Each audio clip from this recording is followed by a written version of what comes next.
Halo Combat Evolved, Super Mario World, Breath of the Wild, Half-Life Alyx, and Horizon Call of the Mountain. What connects all these titles? Well, they were all launch titles released at the same time as major hardware, with the aim of ensuring that that hardware sells. Has Horizon Call of the Mountain done enough to sell the PSVR 2? Well, I played the game through to completion, and today I'm bringing you my full review.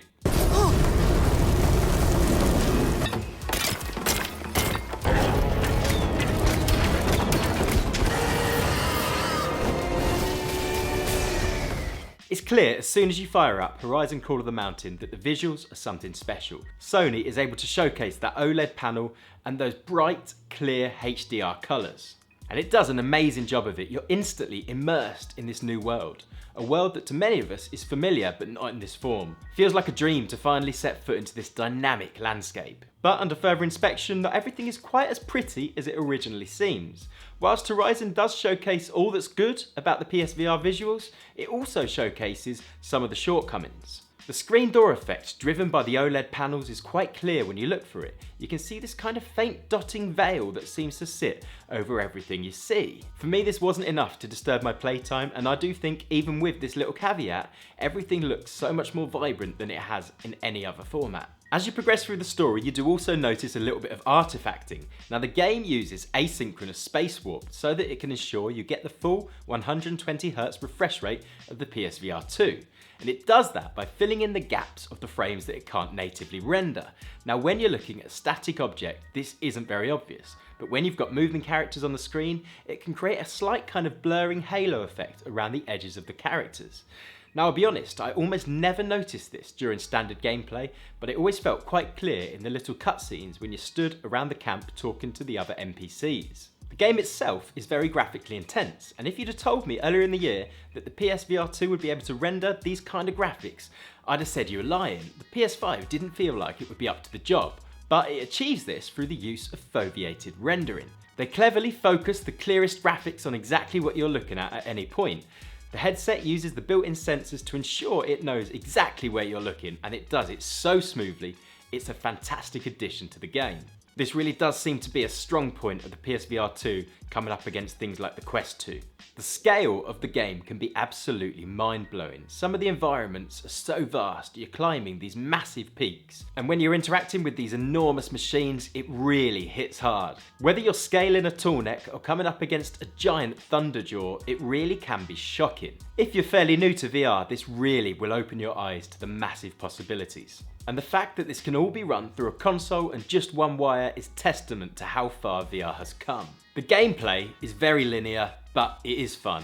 I wanted to be set loose in the world of Horizon, and instead I was given just a glimpse of it. But it was a glimpse from an angle I'd never seen before, and I really enjoyed my time. There's one set route that you progress through the game, and it's always very clear what your path is, where you're going, and all edges are kind of cut off from you. Every now and then there's a fork in the road and you get a choice out of which way to go. And it looks like, there's a bit of variety here and maybe a bit of freedom.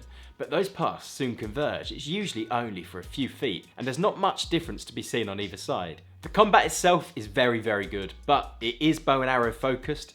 There's the odd little other tool that you can play with, like they give you a sling to fire bombs, but it was much more limited in its impact and I found myself drawn to pretty much just using the bow. You do get the options of different styles of arrow, so you can vary your play a little bit, but they all feel kind of the same.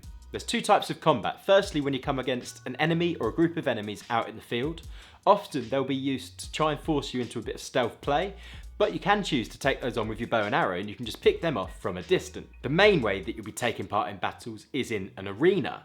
The enemy will take the centre and you'll be progressing round the outside, picking off your shots and trying to avoid their attacks.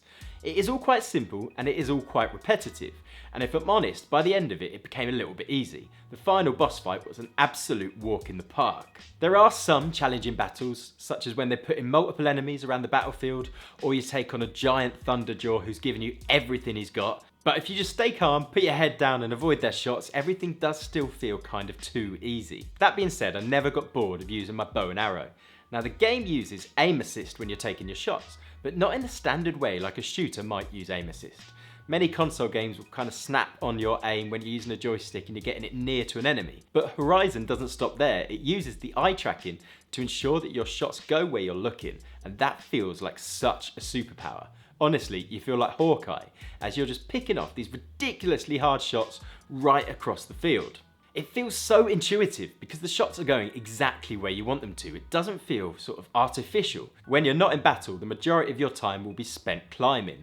The game focuses on the character Rias, a newbie to the franchise. He's a shadow carja known for his climbing skills, and this game really focuses on that. There is a lot of climbing. But I don't really say that as a negative point because I really enjoyed the climbing in this game. Just like the combat, it felt very intuitive and it stayed consistent right through to the end of the game. As you progress, you're given extra tools to aid you in your climbing that add to the complexity.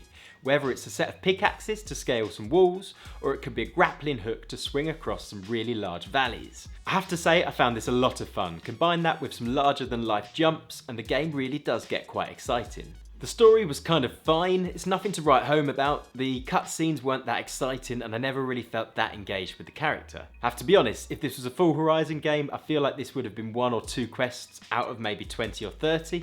It really did feel like we'd only touched the surface when the game come to a close. For me, that took about 6 hours and it did leave me feeling quite shortchanged. With a game that you've paid about $60 for, you kind of expect more. I felt similarly shortchanged when it came to the level of challenge built into the game. It all felt like it was very easy and probably aimed at VR beginners. I understand that for lots of people this will be their first foray into VR, or maybe their first for quite a while, and they might need a little bit of hand-holding to get them through. But for VR veterans, it all felt like a bit of a walk in the park. The challenges were very easy. At any point you can press triangle and it will show you the way to walk, and in most cases that kind of solved any puzzle that there was. There was the odd small puzzle to help you find a bit of loot or a collectible, and they were just so easy. For example, in one room there might be a locked chest and you think, here we go, on an epic quest to seek out this key.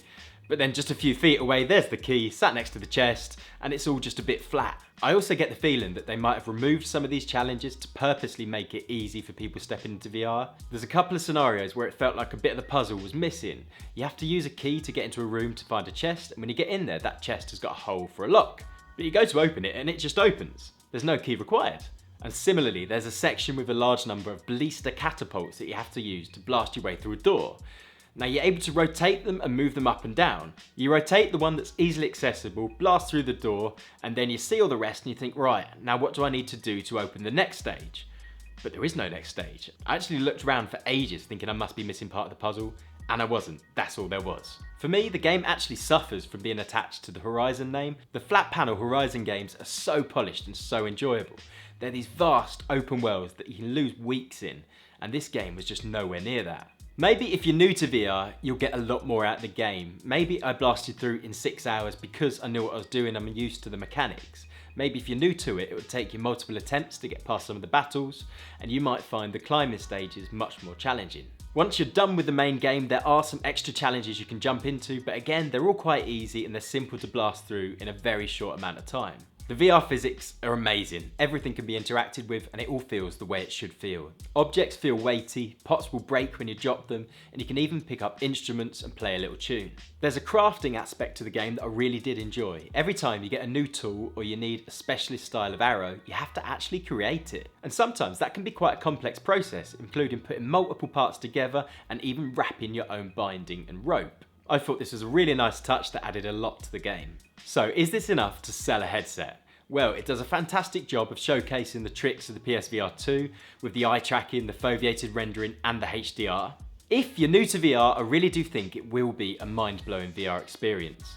But if you're a veteran, maybe it won't be enough to open your wallet. When it's been out a while and you can pick up a second-hand copy for a really good price, then I'd say it is absolutely must buy.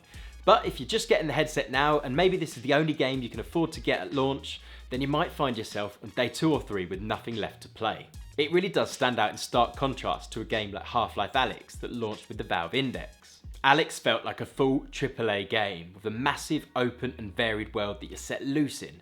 It was also a beloved franchise, but it did that franchise justice. And it felt like it added so much more than it took away. With much less hand-holding and vastly higher levels of challenge, That felt like a game that made people desperate to buy a headset. Horizon is just a pleasant way to spend an afternoon. Definitely enjoyable, but much less than it otherwise could have been. Anyway, have you picked up the game? Do you plan to? Let me know down below. If you've enjoyed this video, then a like would be amazing and a sub would be fantastic. See you next time. Bye.